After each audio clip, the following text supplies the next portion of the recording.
Yo, in a few weeks, I can feel it. Absolution. Absolutely intense. The Absolute Championship is coming home to me.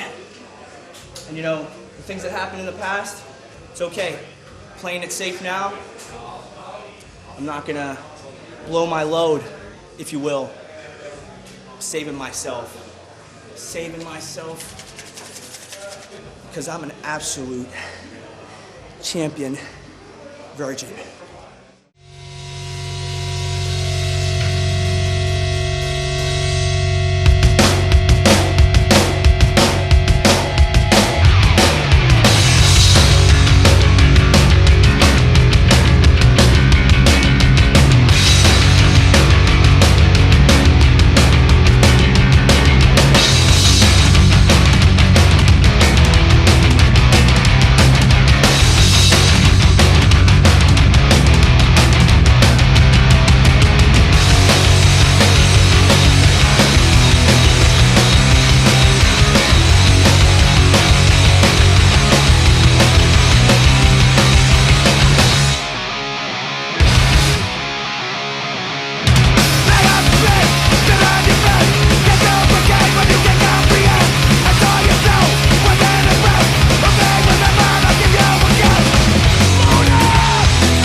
Another week of Intense TV and another lead into Absolution.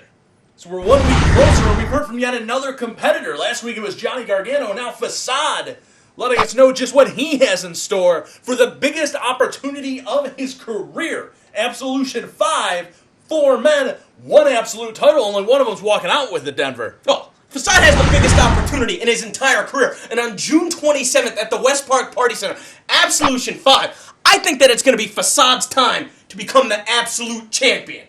Who's your pick? You know, it's a tough one. You got Sterling James Heenan's got the experience. It's hard to go against a guy like that who's held the belt before. He's been there. He has the most illustrious history of titles of anyone in that matchup. But then you look at a guy like Johnny Gargano who's been on the big stage.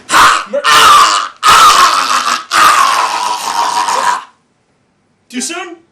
Johnny Gargano's a choke artist. That kid does not have what it takes. You want to talk about people making waves within the wrestling industry? How about AIW alumni Bryan Danielson? That guy's gonna be coming hot on the trails of Johnny Gargano. What's this? You know this guy, Michael Tarver? No, he's Tyrone Evans. And before he was on NXT, he was an AIW mainstay, having the best matches any given night. And now AIW, because we're so top of mind, because we're so hip to what the kids are saying on the streets, we got a DVD. So if you want to go check all of Michael Tarver's work, it's right here. Just go to shop.aiwrestling.com and you're going to see some of the best matches you've ever seen. You want to talk about underutilized, you want to talk about mismanagement. This guy don't need a hoax to get himself in the mainstream spotlight because his body of work speaks for itself. I'll tell you, want to talk about a body of work. Let's talk about a team that we haven't heard from in a couple of years in professional wrestling. Yeah. They're coming back together right here on Intense TV. That's right. First time together. More WWE alumni. In a while. You've got the man who was known, as you said, WWE alumni, Colin Delaney, better known for years as Colin Olsen, reuniting the Olsen Twins right here on Intense TV. And we've got footage of that right now. Wadsworth, we're going to get our first look at the Banana Brigade. Freddie Midnight in the black and white, and Dalton Castle in the purple and pink. These guys are a hell of a tag team.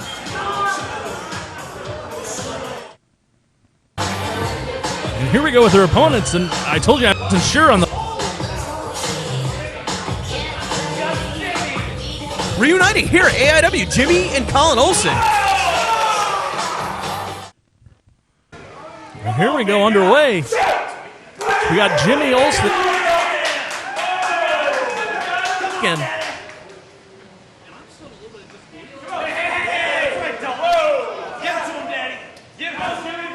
Well, I mean, Wadsworth, right before your eyes, these guys are back together.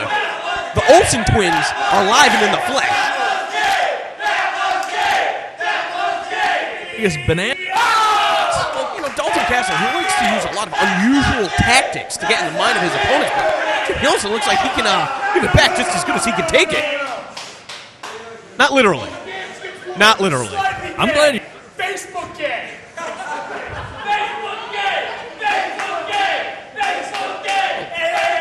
What's good for the goose is good for the gander, and take a gander at this hold that Dalton Castle is applying to him.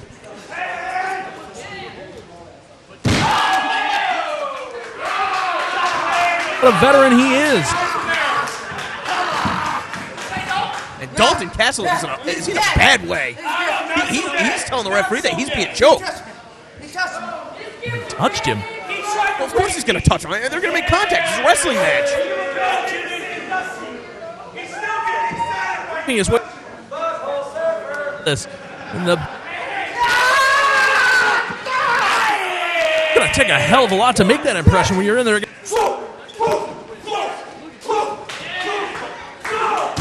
Well, definitely. I mean, both tag teams debuting here in Absolute Intense Wrestling.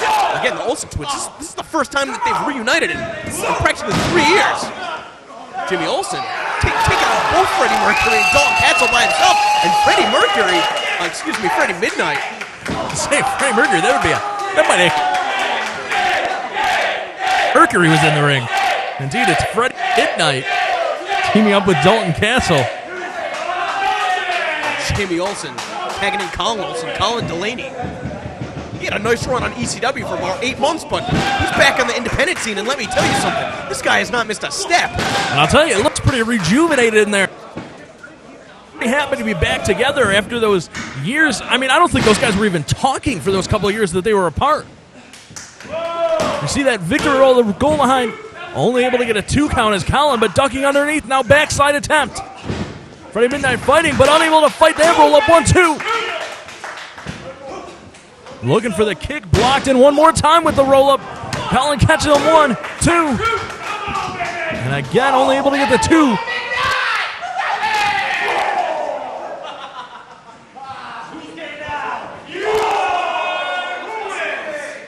I think it's a perfectly good show. Again, you know, these guys, the Banana Brigade, they really like to get in the heads of their opponents, distracting them with some of their, let's just say, homosexual antics. But that, apparently, the head of the Olsens, 1 step ahead there. Jimmy using his body, but right back the other way. But you can't just take a page out of the Olsens. Well, now both members of the Banana Brigade, crouched up on the top rope. And now the Olsens looking for a little double team. And both of them just shaking those ropes violently. And that is not the position you want to be in. The Olsens look to be having a whole lot of fun here with their first match back as a team. Now, wait a minute. The Banana Brigade is asking for more? Well, instead they find themselves drop kicked off the top rope and Right down to that concrete. I really don't know about these guys. What I do know is in the ring, quick to try to run, but nowhere to hide ringside. Freddie Midnight's sliding in the ring, throwing Colin Delaney to the outside. Now it looks like Freddie Midnight's looking to take to the air instead dropping with that baseball slide. And the slide dive out of Colin, though, taking out both members.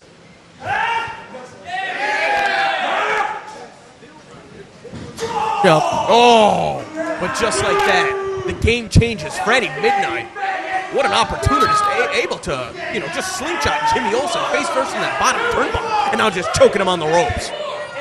Referee right in there. But Freddie Midnight maybe new to AIW, not new to the rules. Well, I mean, again, this is the first time a lot of independent wrestling fans have had their eyes on the Banana Brigade. A win over the newly, reunited Olsen Twins is going to go a long way in helping to establish this guys in the independent wrestling scene. The Banana Brigade still in control. Jimmy, this crowd looking to rally behind him, looking to get him back into this matchup. Stuck in the corner, only able to watch. But Jimmy looking to fight his way out. A couple right hands. Coming up to the chin with another one. Irish whip across on Midnight. Duck under, though. And look at that. Banana Brigade.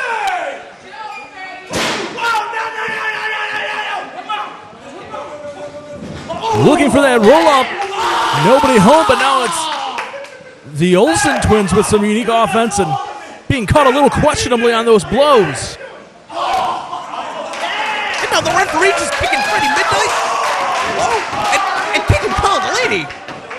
That might have been an accident, but now the referee taking it. All right, all five guys getting hit in the dick.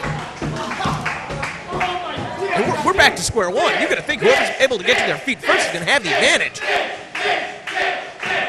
Appreciating that offense. I don't think any of the men in the ring appreciate it, unless there's something we don't know. 10 minutes gone by in this contest. Jimmy letting us know exactly what he thought of it. Meanwhile, in the ring, it's Castle and Colin. Colin getting the better of the exchange, getting those right hands and that spinning right hand. Followed up by that jacked elbow and another one. Now setting up Irish whip across. Castle with the reversal, but he catches himself flying forearm from Colin Olsen. Midnight ducking under, but unable to duck the leg layer. It is that comes up and catches him. Knife edge chop floors on one more time, and another one. Colin setting up for that drop kick. Nobody home, but everybody's home.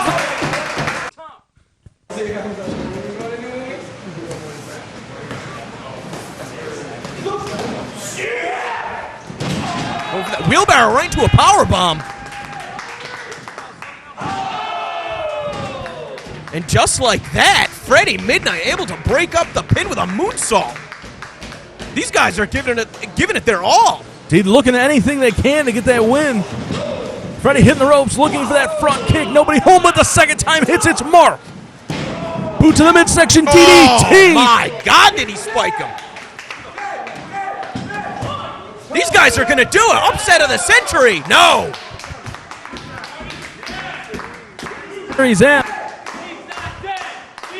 I'll tell you what, I really like what I've seen so far of the Banana Brigade. I don't think that the Olsens have lost a step either. These guys are just that damn good. He's Olsen up! Yeah, but they're trying to help each other out to regain their composure. And Collins climbed back up to his feet. He's caught. Irish whip across. Castle sent up and over the top now. Both men squaring up. Caught wheelbarrow position. One more time into the wheelbarrow pound. But wait a second. Roll through 1, 2, 3. And the Banana Brigade, they won.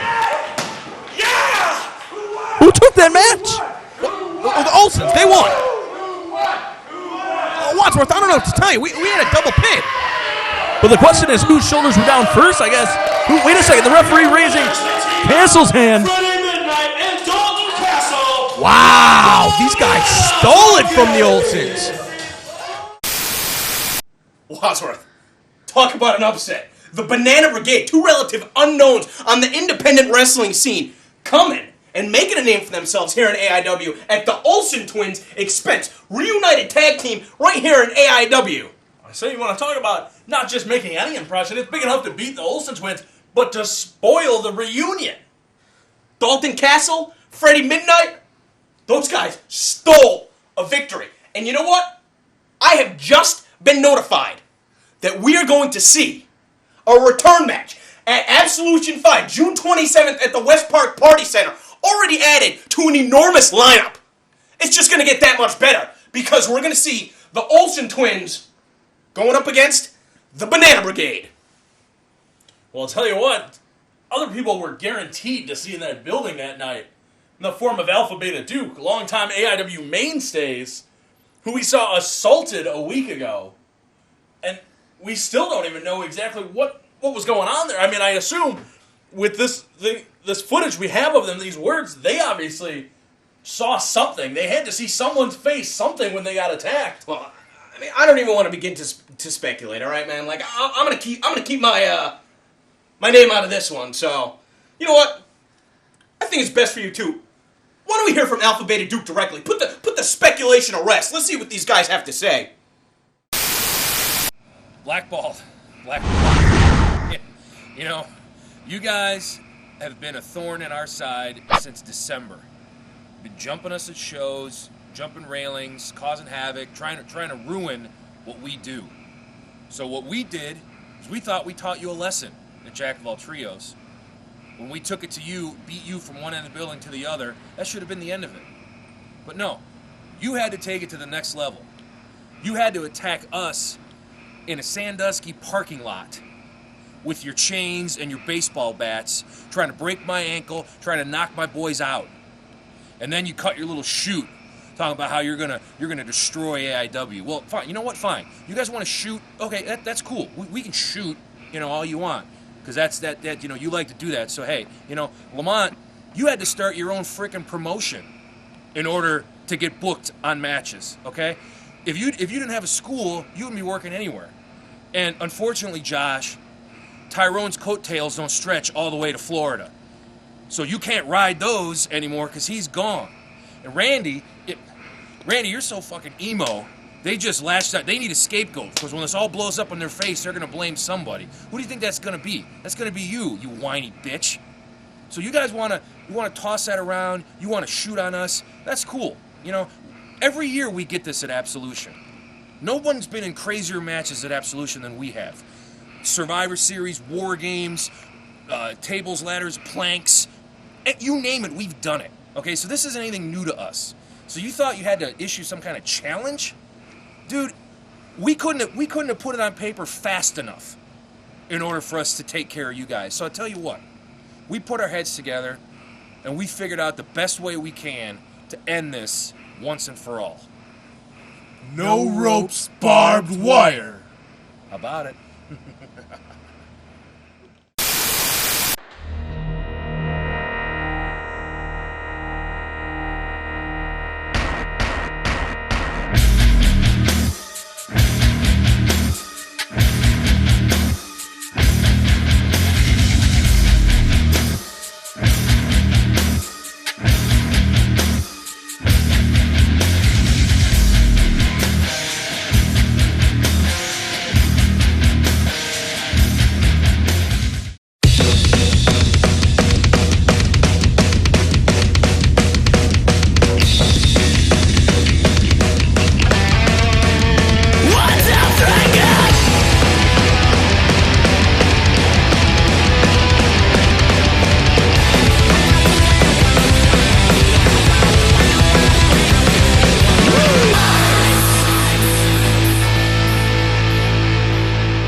Rockstar Energy Drink Mayhem Festival.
See that, Haley? Did you see it? Did you see me drive that little bitch's head into the chair? Huh? It was all for you. It was all for you. Come on, I'm begging you. Begging you! All you gotta do is come back from Mexico. What, you're out of money? You're out of money? I'll buy your ticket! I will buy your air ticket from Mexico. You just want to come get this? Just come get this. I'll have my revenge on you. I'll have it. Come and get me. Come and get me, Haley. Come and get me. Greg Irons, there's certain things you do not do in life.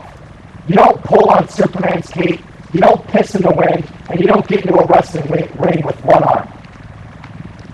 Greg, in a few short weeks I'm coming to AIW, and I'm going to make an impact. Unfortunately for you, you're going to be the first stepping stone in my success in this company.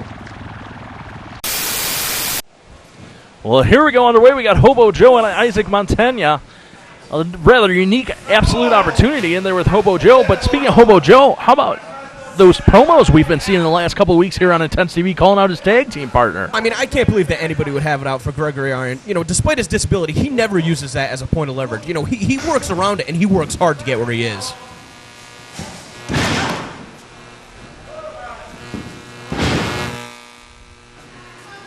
Square it off now, collar and elbow tie-up. Isaac Montaigne looking to get his opportunity here in Absolute Intense Wrestling. Irish whip across on Hobo Joe, looking for that hip toss. Hobo Joe right there, though, and there's that pit stop. Oh, that's disgusting. You can't prepare for a competitor like Hobo Joe because of things like that, but there you see a knee to the midsection, Russian leg sweep. I mean, the guy can go despite, well, let's face it, being homeless, having a rather unique body odor. Well, I mean, and that's the thing, too, right? So why does he have to rely on dirty tactics like rubbing his armpit in somebody's face? You just saw a beautiful combination. I mean, he's obviously taking it to Isaac. So why does he get to do something disgusting like that? And again, come on, Wadsworth. There's no reason that this should be allowed in a professional wrestling ring. Well, in the end, whether you think it should be allowed or not, the fact of the matter is it is.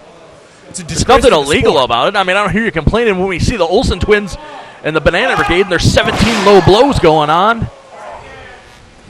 Isaac, you know, I'll tell you what, though. Hobo Joe, he took a little bit too much time getting on the top rope, and he caught him with that drop kick.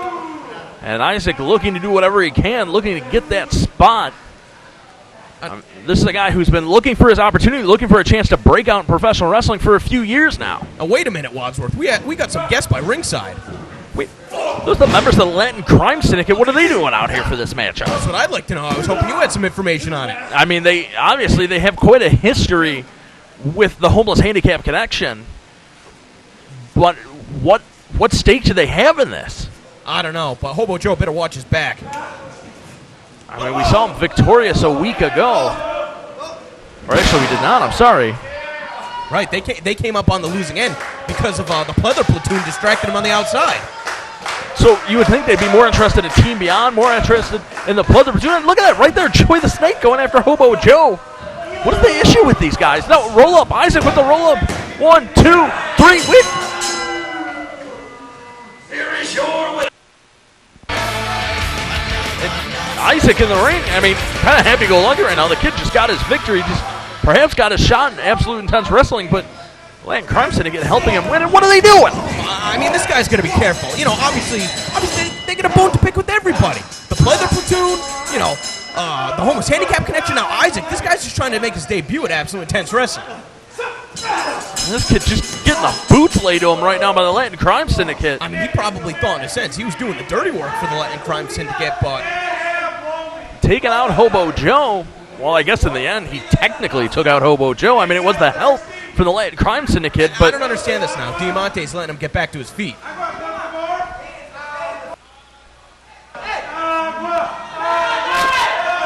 looking to now taking the time of the fans. Meanwhile, Isaac working his way back up. I don't understand what we're seeing here, Wadsworth. First, these guys are putting the boots to him. Now they're showing compassion, something you never see on the Latin Crime Syndicate. Wait a second. Did Luis Diamante just shake his hand? Now, Joey, what are they? Oh, I think I understand. This is some sort of gang initiation. You think Isaac just joined the Latin Crime Syndicate? He's up, Papa. Remember, 5 years ago, cuando nosotros venimos a AIW, we were a little joke going on here. Not no more. This is serious what we got going on. We got Theo with us, Papa. We got Kay Fernandez con nosotros. Nosotros venimos a acabar con AIW completo. ¡Ey! Ahora sí, Corey Winters. Tú El condenado Ben Fruit tuyo también. Y Dave the Potato, no te creas que me he olvidado de ti. You guys think wrestling is a little joke. You're going to walk around and play little pranks on us, don't you? You guys are wrong. Because you know what? Next week, Corey, I want you in that ring. And I'm going to teach you one thing about us. That the crime syndicate, we ain't no joke. No joke. We come here to beat people up, to kick the crap out of fans if they want to think, they want to scream agua, they want to do whatever they want. Well, guess what? You guys are getting a new and improved crime syndicate. Ahora, now we got Fernandez, Joey Diamante, we got Isaac Montana, and yo, Luis Diamante. So now, AIW, you guys created a monster. You guys want to play jokes with us? Not no more. Wadsworth, I can't even believe what we just saw. The Latin Crime Syndicate, something like a gang initiation, something that you would see from street thugs in Puerto Rico, adding Isaac Montana to the ranks of the Latin Crime Syndicate. These guys are ready to go to war with the Pleather Platoon. Is there even going to be a war? I mean, I think this might be something that's just built up in their heads. Well, you want to talk about a war? There's that. Then there's what we heard from Alpha Beta Duke. Of course, calling out Blackballed. We come to find out it was Blackballed, despite all our speculation that they would never see another second of airtime in Absolute Intense Wrestling. It was, in fact, those three going after Alpha Beta Duke.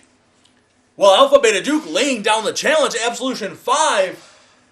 They're going to be meeting Blackballed in a no-ropes barbed wire matchup. I mean, we've only seen that one other time in AIW history, and you got to think the advantage lays with Alpha Beta Duke, as one of the competitors in that match was the Passion John Thorne. Yeah, but I hate to outscoop you. Who am I kidding? I love the spotlight.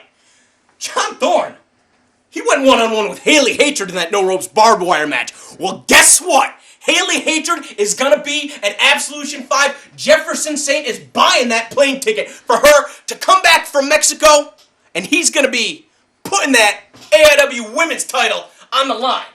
If Haley Hatred can beat Jefferson Saint, she's going to rightfully reclaim what's hers, the AIW women's title. Well, you want to talk about titles, and we talk about all these matchups being announced for Absolution 5. One guy who doesn't have a matchup late that's been on a tear in his entire time, undefeated in singles competition here in AIW, is Intense Division champion Chris Dickinson. Yeah, we're going to see him go one-on-one with Jonny Mangue in just a little bit. And guys, you are going to want to stay tuned through the very end because, let's just say, you're going to have another idea of another match that's going to be joining the ranks to the already stacked Absolution 5 card. That's going to be June 27th, the West Park Party Center. Go to shop.aiwrestling.com. Get your tickets now because they're only $10 in advance. So they're going to be $15 day of. And let's not forget, that card, the AIW Absolution 5, immediately follows Chikara's return to the Midwest, faded, scars, and lines. You do not want to miss it. Here we see Intense champion Chris Dickinson. And there we see the belt that's on the line, what it's all about in this matchup. Well, Chris Dickinson, I mean, this guy's been unstoppable since joining AIW, and not a single opponent has even come close to taking away the AIW Intense Division title. This guy has not suffered defeat in a singles contest yet in AIW. But perhaps his toughest challenger to date. Right now, the Smooth Savage taking the advantage, but Dickinson firing right back. The two of them just going toe-to-toe. That's exactly what you would expect to see between these two. Of course, both of these guys as tough as they come. You're going to think that Mangue, this is his biggest opportunity today. He's going to take any shortcut that he can, really, to do anything to put a chink in the armor of Chris Dickinson. And you have to think, you talk about Dickinson, you talk about some of the tough opponents he's met. You got a guy like Jonny Mangue who realistically has nothing to lose. As you said, this is the biggest opportunity he's had.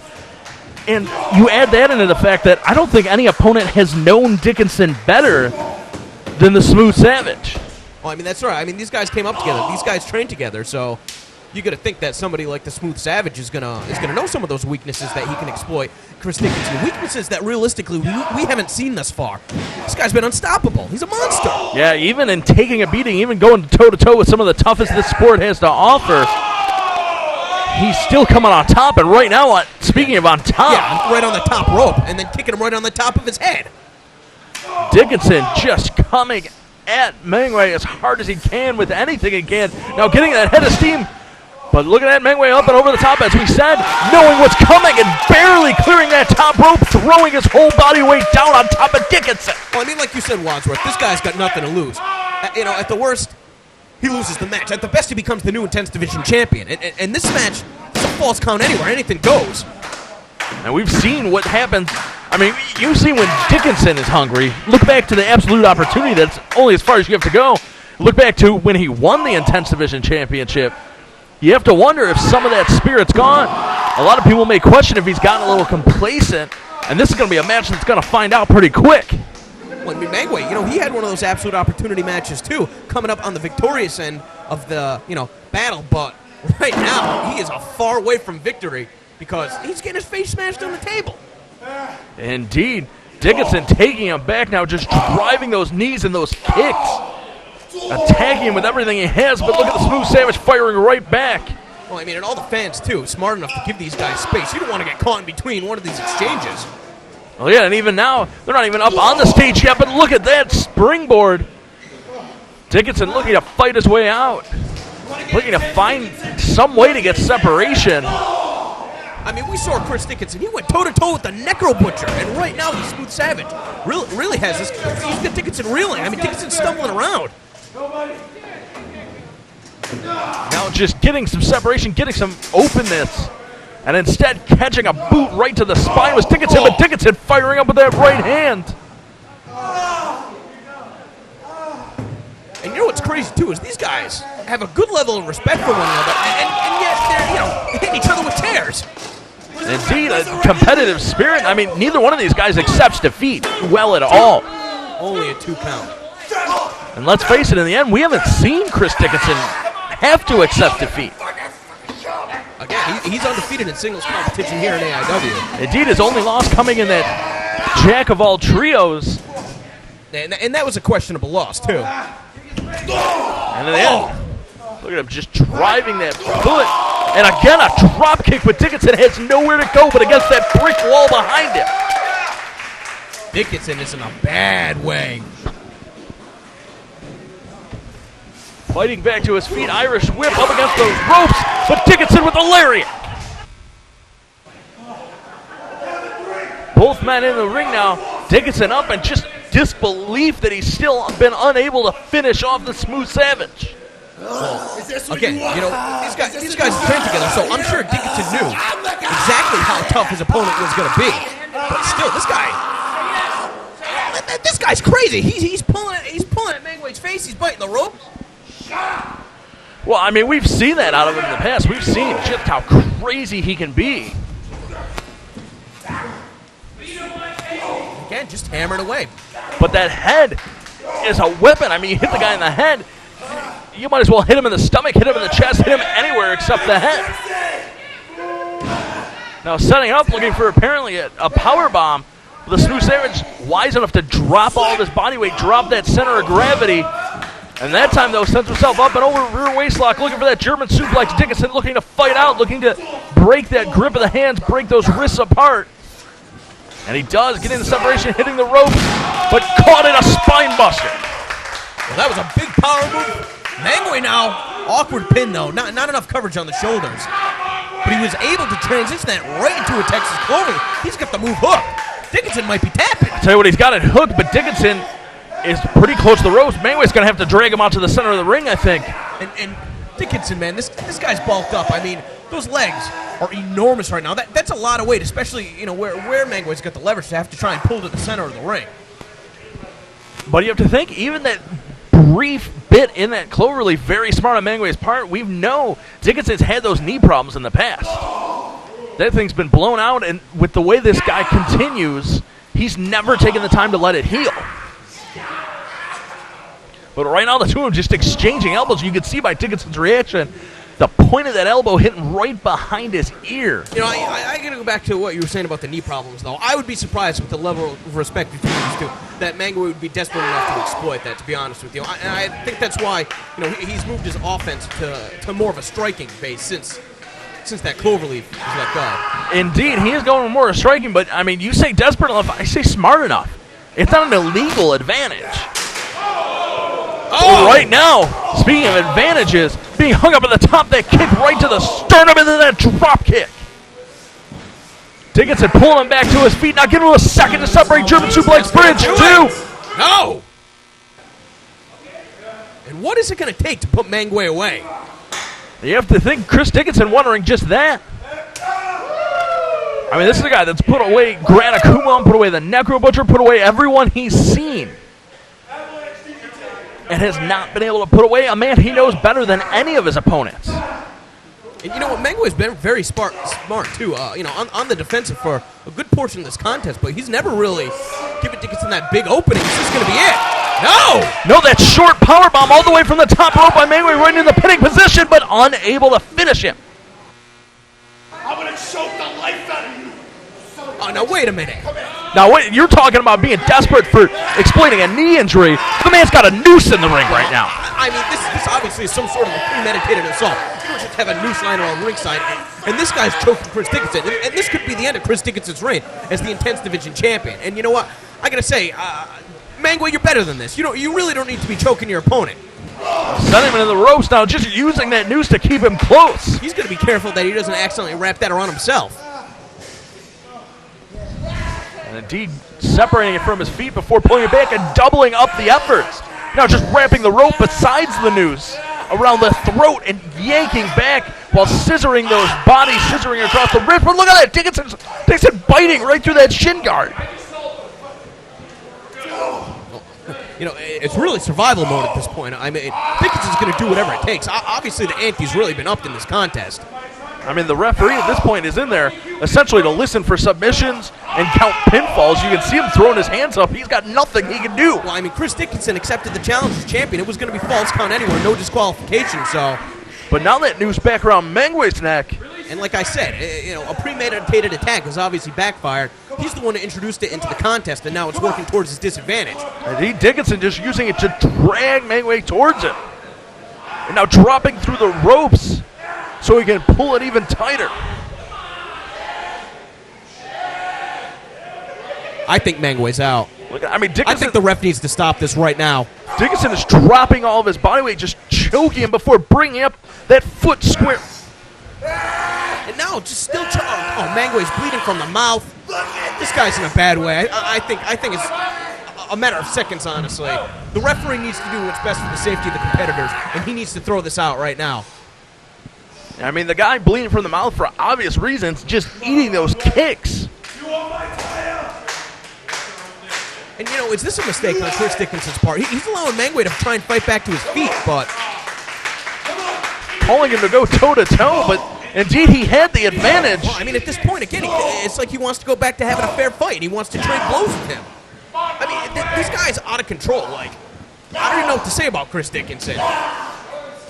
You know, he had his opponent beat, but he wants to beat him again. You know, he wants to show, I can dominate you in every single. You want to go toe-to-toe, you want to choke each other, I can dominate you in every single aspect of the wrestling. Well, right there, he gets that boot up, square to the face. Ducking under the attempt, now driving him down, facebuster across that knee. Now setting up for that lariat for the block, that kick.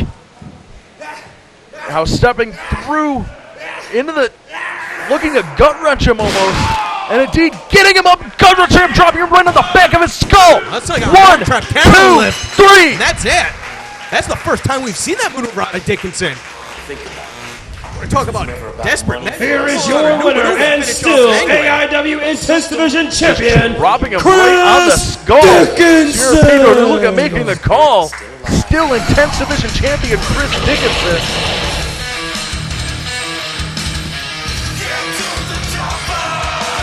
Dickinson, you can see the effects of this matchup. He may be yelling and he may be victorious, but I mean, look at it. The expression on his face says it all. And wait, this isn't Dickinson's music. No, definitely not. What is Shiva Zion doing out here? I mean, we heard him a week ago saying he had something in store for this week. Why don't you shut up? We can hear him. Dickinson, the Intense champion. Yeah, you're pretty intense.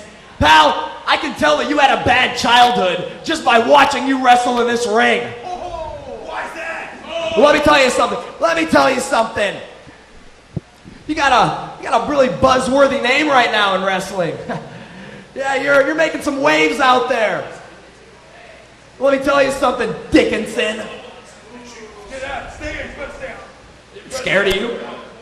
I don't think that you're in my league. I'm a $4,000 Armani suit. You are just a windbreaker. Bottom line, I don't believe your hype. And I think that you might believe your own hype just a little too much. So what I'm saying is, Absolution. What is it, June 25th? June 27th, Absolution. Let me humble you, Dickinson. Let me humble you. Give me a shot at the Intense title.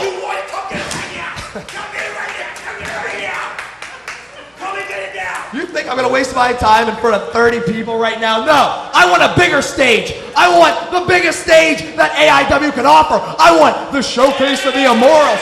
I want Absolution. And I want a shot at the Intense title, bitch.